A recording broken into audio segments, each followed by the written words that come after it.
बिस्मिल्लाहिर्रहमानिर्रहीम dear students, आज का जो हमारा लेक्चर है that is about of the nephron. हमारे पास निफ़रान क्या होता है और निफ़रान कितने नंबर्स में मौजूद होते हैं एंड अगर इसकी स्ट्रक्चर की बात की जाए तो इसकी स्ट्रक्चर कौन कौन से पार्ट्स कौन कौन से हिस्सों पर तकसीम हो चुका है, इसके बारे में आज हम इस वीडियो के अंदर कंप्लीट स्टडी करेंगे अबाउट निफ़रान की। तो चलिए टॉपिक की तरफ चलते हैं। हमारे पास है निफ़रान। निफ़रान क्या होती है? It is a structural and functional unit of kidney. ये जो हमारे पास निफ़रान है ये स्ट्रक्चरल यानी जो किडनी हमारे पास स्ट्रक्चर लिहाज से किस चीज़ से बनी हुई है वो है हमारे पास निफ़रान। एंड फंक्शनल यानी इस किडनी के अंदर जो फंक्शनल यूनिट है, हमारे पास किडनी का काम होता है फिल्ट्रेशन करना। अब ये फिल्ट्रेशन निफ़रान के ज़रिए से होती है, यानी हमारे पास ये जो निफ़रान है ये किडनी की फंक्शनल यूनिट है। बात क्लियर हुई? जिस तरीके से हमारे पास ब्रेन की जो स्ट्रक्चरल एंड फंक्शन यूनिट है वो हमारे पास न्यूरॉन है, इस तरीके से हमारे पास कोई और एग्जांपल अगर देखा जाए तो जिस्म, एक इंसान, एक ह्यूमन, एक एनिमल की जिस्म जो होती है लिविंग ऑर्गेनिज्म वो हमारे पास सेल से बनी हुई होती है। अब सेल इसकी स्ट्रक्चरल एंड फंक्शन यूनिट है। तो इस तरीके से किडनी की जो स्ट्रक्चरल एंड फंक्शन यूनिट है हमारे पास क्या है? निफ़रान है। It is also called as a urinary tubule और किडनी ट्यूब्यूल। इसको हम निफ़रान को हम दूसरा नाम देते हैं यूरिनरी ट्यूब्यूल या किडनी ट्यूब्यूल, या तो यूरिनरी ट्यूब्यूल या किडनी ट्यूब्यूल, इसको हम आल्सो कॉल्ड कहते हैं। अगर हमारे पास अब निफ़रान की नंबर की बात की जाए कि हमारे पास जो निफ़रान होती है ये नंबर्स में कितने होते हैं, ईच किडनी, हर एक गुर्दा कंटेन्स रखते हैं 1 मिलियन निफ़रान्स। हर गुर्दे में, यानी एक इंसान के अंदर 2 ही गुर्दे होती है। अब एक गुर्दे में भी हमारे पास 1 मिलियन निफ़रान मौजूद होते हैं, जबकि दूसरे गुर्दे में भी हमारे पास 1 मिलियन निफ़रान मौजूद होते हैं। अब टोटली हमारे पास अगर इसको टोटल किया जाए तो हमारे पास 2 मिलियन, एक एनिमल, एक ह्यूमन की बेसिकली बात कर रहा हूँ।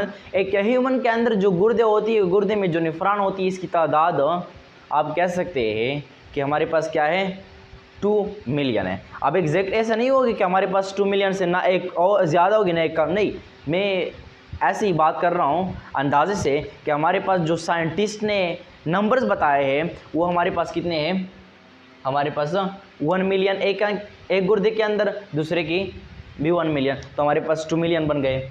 उसके बाद अगर स्ट्रक्चर के लिहाज से बात किया जाए, यानी इसकी स्ट्रक्चर की बात की जाए, ईच निफ़रान, हर निफ़रान कंसिस्ट ऑफ 2 पार्ट्स, यानी जो निफ़रान होती है ये बेसिकली बुनियादी तौर पर हमारे पास 2 हिस्सों पर तकसीम किया गया है। एक पार्ट को हम कहते हैं renal corpuscle and second renal tubule. And renal corpuscle को हम दूसरा नाम देते हैं नॉन ट्यूब्यूल, यानी इसके अंदर जहाँ हमारे पास ट्यूब्स नहीं होती, यानी ट्यूब्यूल नहीं होती, यानी इसमें के अंदर हमारे पास ट्यूब नहीं होती, इसलिए हम इसको रेनल करपसल भी कह सकते हैं या नॉन ट्यूब्यूल भी कह सकते हैं। एंड सेकेंड हमारे पास रेनल ट्यूब्यूल, चूँकि हमारे पास ये ट्यूब्स पर मुश्तमिल है, ये सेकेंड पार्ट है, इसलिए हम इसको कहते हैं रेनल ट्यूब्यूल। अब फर्स्ट पार्ट को हम डिफाइन कर रहे हैं कि हमारे पास नॉन ट्यूब्यूल या रेनल करपसल क्या होती है। Renal corpuscle, it is composed of 2 parts. ये जो रेनल करपसल है हमारे पास ये 2 पार्ट्स पर हमारे पास तकसीम हो चुका है, यानी 2 हिस्सों पर डिवाइड हो चुका है। अब देखते हैं हमारे पास कि फर्स्ट पार्ट है हमारे पास ग्लोमेरुलस। क्या है? ग्लोमेरुलस। अब हमारे पास ग्लोमेरुलस हमारे पास क्या होती है? Group of blood capillaries. ये जो ग्लोमेरुलस है हमारे पास ये ब्लड कैपिलरीज की एक ग्रुप, एक गिरोह होती है, सराउंडेड, जिसके इर्द गिर्द है, सराउंडेड जिसके इर्द गिर्द, यानी यहाँ पर अंदर ये है, इसके इर्द गिर्द हमारे पास है कौन सा पार्ट? बाय बाउमन कैप्सूल, यानी इसके इर्द गिर्द बाउमन कैप्सूल मौजूद है। आप यूँ कह सकते हैं कि ग्लोमेरुलस हमारे पास क्या होती है? ब्लड कैपिलरीज की ग्रुप है, ब्लड कैपिलरीज की ग्रुप है, और इसकी इर्द गिर्द हमारे पास क्या होती है? बाउमन कैप्सूल होती है। यहाँ पर देखें स्ट्रक्चर लिहाज से ये हमारे पास क्या है? ये जो कप की जो शेप है ये हमारे पास है बाउमन कैप्सूल। क्या है? बी से बाउमन एंड कैप्सूल। और इसके अंदर हमारे पास जो ब्लड कैपिलरी जो ग्रुप है इसको हम कहते हैं ग्लोमेरुलस। तो आइए समझ, हमारे पास ग्लोमेरुलस क्या होती है? ये ब्लड जो है ना, आप कह सकते हैं कि ग्रुप ऑफ ब्लड कैपिलरीज होती है जो हमारे पास अंदर होती है किस चीज़ की? कप शेप की, यानी बाउमन कैप्सूल की। बात क्लियर हो गई। उसके बाद हमारे पास बाउमन कैप्सूल, यानी यहाँ पर इसका जिक्र हुआ। अब बाउमन कैप्सूल बेसिकली क्या होती है? बाउमन कैप्सूल कप शेप, इसकी जो शेप होती है ये एक प्याले जैसी होती है, एक प्याले जैसा होता है इसकी जो शेप। एंड काउर्स, और ये काउर्स कर देते हैं द ग्लोमेरुलस, यानी ये बाउमन कैप्सूल जो है ये कप शेप्ड है। एंड ये जो ग्लोमेरुलस है इसको क्या करते हैं? काउर करते हैं। Bowman capsule cup shape and Cavour करते हैं ग्लोमेरुलस को। और ग्लोमेरुलस हमारे पास ब्लड कैपिलरी ग्रुप है जो हमारे पास आप कह सकते हैं बाउमन कैप्सूल के अंदर मौजूद होते हैं, या आप कह सकते हैं कि बाउमन कैप्सूल इसके सराउंडेड इर्द गिर्द होती है। बात क्लियर हुई। अब हमारे पास निफ्रॉन का जो सेकंड पार्ट है वो हमारे पास है रेनल ट्यूब्यूल। तो रेनल ट्यूब्यूल में हमारे पास 3 पार्ट्स पर हमारे पास क्या है? डिवाइड हो चुकी है। Renal tubule it is composed of 3 parts. ये हमारे पास 3 हिस्सों से हमारे पास ये रेनल ट्यूब्यूल जो है बनता है। अब फर्स्ट पार्ट हमारे पास क्या है? जो फर्स्ट ऑफ ऑल जो पार्ट है वो हमारे पास है फर्स्ट कन्वोल्यूटेड पार्ट। इसको हम कहते हैं, जो फर्स्ट पार्ट आता है ना रेनल ट्यूब्यूल में, फर्स्ट कन्वोल्यूटेड ट्यूब्यूल कहते हैं, या आल्सो इसको कहा जाता है प्रॉक्सिमल कन्वोल्यूटेड पार्ट या प्रॉक्सिमल कन्वोल्यूटेड ट्यूब्यूल। तो अक्सर जो है ना ये प्रॉक्सिमल कन्वोल्यूटेड ट्यूब्यूल या प्रॉक्सिमल कन्वोल्यूटेड पार्ट इसके लिए इस्तेमाल होती है। लेकिन मैं ये भी बता दूं कि हमारे पास प्रॉक्सिमल कन्वोल्यूटेड ट्यूब्यूल को हम कहते हैं फर्स्ट कन्वोल्यूटेड पार्ट भी इसको हम कहते हैं, फर्स्ट कन्वोल्यूटेड पार्ट भी कहता है। अब हमारे पास जो है प्रॉक्सिमल कन्वोल्यूटेड पार्ट या ट्यूब्यूल हमारे पास क्या होती है? It is the first convoluted part. ये हमारे पास फर्स्ट कन्वोल्यूटेड पार्ट होती है। यहाँ पर आप देख सकते हैं ये हो गई भाई ग्लोमेरुलस, इसके अंदर ये कप स्ट्रक्चर हमारे पास हो गई बाउमन कैप्सूल। एंड यहाँ पर अगर आप नीचे आए तो यहाँ तक हमारे पास क्या था?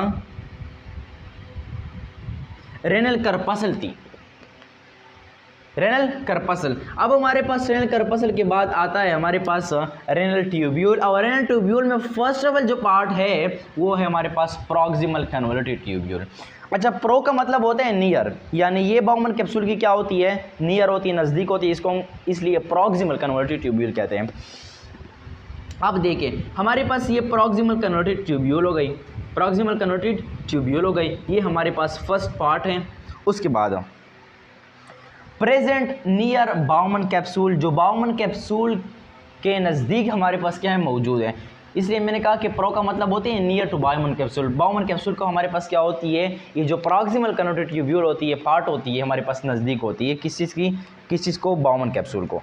And it is largest part of the nephron. ये बेसिकली बात है, ये अपने जहन में हमेशा के लिए रखनी है कि ये जो निफ्रॉन होती है, निफ्रॉन की सबसे आप कह सकते हैं कि लार्जेस्ट पार्ट, सबसे बड़ा जो हिस्सा है वो कौन सा है? तो आपने बता देना है कि हमारे पास वो क्या है, कि हमारे पास फर्स्ट कन्वोल्यूटेड पार्ट है या प्रॉक्सिमल कन्वोल्यूटेड ट्यूब्यूल है।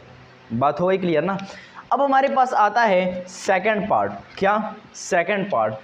यहाँ पर हमने कहा है कि ये 3 पार्ट्स पर डिवाइड हो चुका है रेनल ट्यूब्यूल। अब हमारे पास फर्स्ट पार्ट तो हो गई जिसको हम प्रॉक्सिमल कन्वोल्यूटेड ट्यूब्यूल कहते हैं। अब सेकंड पार्ट है हमारे पास loop of Henle. Loop of Henle, अगर आप इससे हटाते हैं, यानी ये आप इससे हटाते हैं तो कह दे कि हेनले लूप, हेनले लूप। लेकिन अगर आप इसके अंदर चाहते हैं तो जाहिर बात है आप कहेंगे लूप ऑफ हेनले या हेनले लूप। अच्छा, ये हमारे पास क्या होती है? It is the U shaped structure. ये हमारे पास स्ट्रक्चर में क्या होती है? यू शेप्ड होती है, यानी इसकी जो स्ट्रक्चर है वो यू की तरह होती है। किसकी तरह होती है? यू की तरह, जिस तरह आपको यहाँ से स्ट्रक्चर से जाहिर होगी। अब देखिए हमारे पास ये यू शेप होती है, ये देखिए ये हमारे पास क्या है? हेनले लूप है। ये हेनले लूप या लूप ऑफ हेनले है, ये हमारे पास हेनले लूप है। बात क्लियर हो गई। अब उसके बाद इट हैज़ 2 लूप्स, यानी ये जो हेनले लूप है ये 2 लूप्स रखते हैं, 2 लूप्स रखते हैं। एक को हम कहते हैं डिसेंडिंग लूप, एक को हम कहते हैं डिसेंडिंग लूप और दूसरा है हमारे पास असेंडिंग लूप। यानी ये जो लूप है हमारे पास ये यू शेप है ना, इसको हम कहते हैं हेनले लूप। अब ये जो हमारे पास लूप है इसको हम कहते हैं डिसेंडिंग लूप। क्या कहते हैं? Descending loop. And ascending loop, और यहाँ से फिर लेकर यहाँ तक हमारे पास हो गई असेंडिंग लूप। तो यहाँ हमारे पास यहाँ पर डिसेंडिंग, यहाँ पर असेंडिंग, यहाँ से यहाँ डिसेंडिंग और यहाँ से यहाँ हमारे पास असेंडिंग लूप हो गई। बात क्लियर हो गई। अब ज़रा मैं इसको साफ़ करता हूँ ताकि जो आप कुछ पार्ट्स रह चुके हैं वो भी हम डिटेल से बात करें इसके बारे में। अच्छा, तो अब हमारे पास जो लिखाई थी वो कंप्लीट हो गई। हमारे पास जो थर्ड पार्ट हमारे पास है वो लास्ट कन्वोल्यूटेड पार्ट है। कौन सा पार्ट है? लास्ट, आखिरी कन्वोल्यूटेड पार्ट है, या इसको हम कहते हैं डिस्टल कन्वोल्यूटेड पार्ट। ये जो हमारे पास थर्ड पार्ट है ये निफ्रान का हमारे पास लास्ट, आखिरी पार्ट हिस्सा है।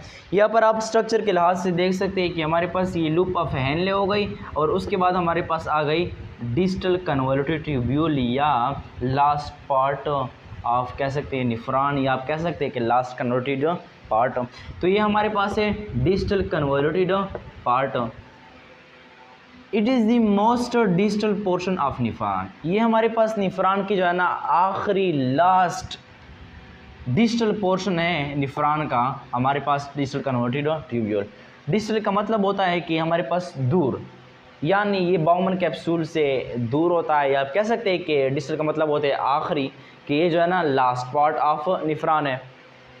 उसके बाद ब्लड पीएच, ये जो ब्लड की जो पीएच होती है, पावर ऑफ हाइड्रोजन होती है, कि अगर सिंपल लहजे में कह दूं, क्योंकि बाज़ बच्चों को पीएच का पता नहीं होता कि पीएच का क्या मतलब होता है। पीएच का मतलब होता है कि आप इसकी एसिडिटी या बेसिसिटी देखते हैं। आप सिंपल वर्ड में यूँ कह सकते हैं कि ये हमारे पास तेज़ाब, यानी इसके अंदर एसिडिक जो क्वालिटी होती है, क्वांटिटी होती है वो ज़्यादा होती है, या बेसिक क्वांटिटी इसके अंदर होती है। तो इसके हमारे पास पीएच हमारे पास कंट्रोल करना, पीएच ना ज़्यादा हो ना कम हो, यानी इसको कंट्रोल करने वाला कहाँ पर होता है? कंट्रोल इन डिस्टल कन्वोल्यूटेड ट्यूब्यूल। ये हमारे पास जो ब्लड की जो पीएच होती है, आप सिंपल वर्ड्स में यूँ कह सकते हैं कि जो ब्लड की पीएच होती है इसको डिस्टल कन्वोल्यूटेड ट्यूब्यूल या पार्ट के अंदर हमारे पास क्या होता है कि कंट्रोल किया जाता है। ये हो गए हमारे पास लास्ट पार्ट ऑफ निफ्रान। उसके बाद निफ्रान जो है ना, निफ्रान के अंदर हमारे पास ये निफ्रान ये फंक्शनल यूनिट ऑफ किडनी है, ये फंक्शन यूनिट ऑफ किडनी है। यानी इसके अंदर हमारे पास क्या होगी कि ये जो ब्लड होगी ये हमारे पास फिल्टर होगी, यहाँ पर हमारे पास फिल्टर होगी ब्लड। तो ये जो हमारे पास गंदगी होगी, क्या होगी? गंदगी होगी, नाइट्रोजीनियस वेस्ट होगी, वो किसके अंदर दाखिल होगी? हमारे पास कलेक्टिंग डक्ट के अंदर हमारे पास क्या होगी?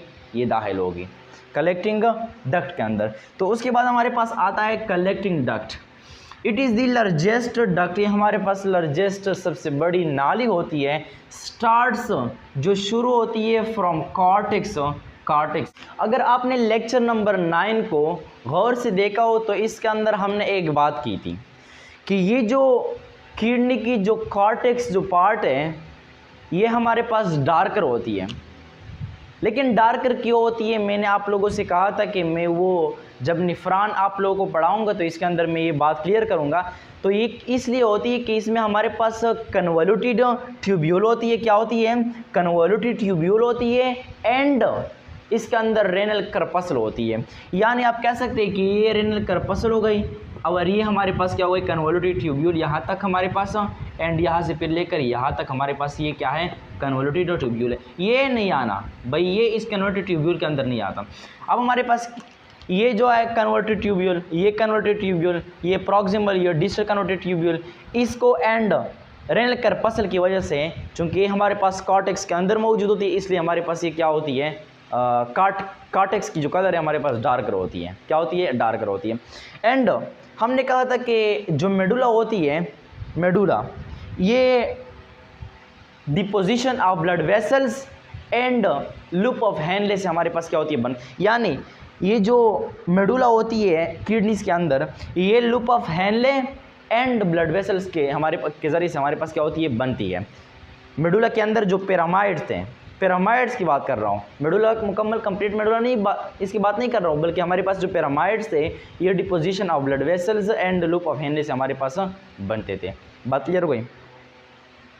तो आते हैं, हमारे पास कलेक्टिंग डक्ट स्टार्ट होती है कॉर्टेक्स से एंड ओपन और खुलता है फिर इनटू पेल्विस। और ये हमारे पास फिर हमने पढ़ा था, अगर आपने लेक्चर नंबर 9 को गौर से देखा हो तो आप पेल्विस को आप जान चुके होंगे, या लेक्चर नंबर 8 के अंदर शायद हमने पढ़ा हो। तो हमारे पास कहा जा रहा है कि ये जो कॉर्टेक्स, ये जो कलेक्टिंग डक्ट है, ये कॉर्टेक्स से हमारे पास क्या होती है? शुरू होती है और फिर पेल्विस पर हमारे पास ख़त्म होती है, इसके अंदर हमारे पास खुलता है। Several distal convoluted tubule opens into collecting duct. कई हमारे पास डिस्टल कन्वोल्यूटेड ट्यूब्यूल ऐसे हैं जो हमारे पास कलेक्टिंग डक्ट के अंदर खुलते हैं। Kidney stones are mainly formed in pelvis. और जो किडनी की जो स्टोन होती है वो भी हमारे पास मेनली बुनियादी तौर पर हमारे पास बेसिकली आप कह सकते हैं कि हमारे पास पेल्विस के अंदर बनते हैं, क्योंकि हमारे पास जो नाइट्रोजीनियस वेस्ट होती है ये कलेक्टिंग डक्ट के अंदर हमारे पास डिस्टल कन्वर्टेड ट्यूब्यूल जो है इससे हमारे पास कलेक्टिंग डक्ट में दाखिल होती है। और कलेक्टिंग डक्ट फिर हमारे पास क्या होती है? पेल्विस के अंदर हमारे पास क्या होती है? खुलती है। तो ज़ाहिर बात है, जब नाइट्रोजीनियस वेस्ट, तमाम नाइट्रोजीनियस वेस्ट पेल्विस के अंदर हमारे पास खुलते हैं, यानी पेल्विस के अंदर हमारे पास क्या होती है? ओपन होती है, तो जाहिर बात है कि हमारे पास जितने भी किडनी स्टोन होगी, ज़्यादातर मेनली बात कर रहा हूँ, वो हमारे पास कहाँ पर होगी? पेल्विस के अंदर हमारे पास होगी। तो ये था हमारे पास आज का लेक्चर। अगर आप लोगों को ये वीडियो पसंद आए हो, मैंने आप लोगों को इंशाल्लाह बहुत ही डिटेल के साथ, बहुत ही अच्छी तरीके से समझाया है। पहले तो मुझे भी जो है ना, जब फर्स्ट ऑफ ऑल जो है ना स्टार्ट में निफ्रान के बारे में स्टडी कर रहा था, तो मुझे भी वैसे बहुत अंदाज़ा नहीं था कि हमारे पास, क्योंकि बुक में अगर आप इसकी जो है ना इमेज देखें, इसकी डायग्राम देखें, तो ये बहुत कन्फ्यूजन से भरी हुई है। तो ना इंशाल्लाह मैंने बहुत ही स्टडी की थी इस टॉपिक के लिए, और बेसिकली इसकी जो है ना जो तरतीब था वो बहुत ही ज़बरदस्त मैंने आप लोगों को समझाया है। तो अगर वीडियो पसंद आए हो तो अपने दोस्तों के साथ शेयर करना, और एक ही छोटी सी दरख्वास्त कर सकता हूँ कि इस चैनल को ज़रूर सब्सक्राइब करें, ताकि हमारे हर आने वाले वीडियो आप लोगों तक ज़रूर वक्त पर पहुँचे। अल्लाह हाफिज़।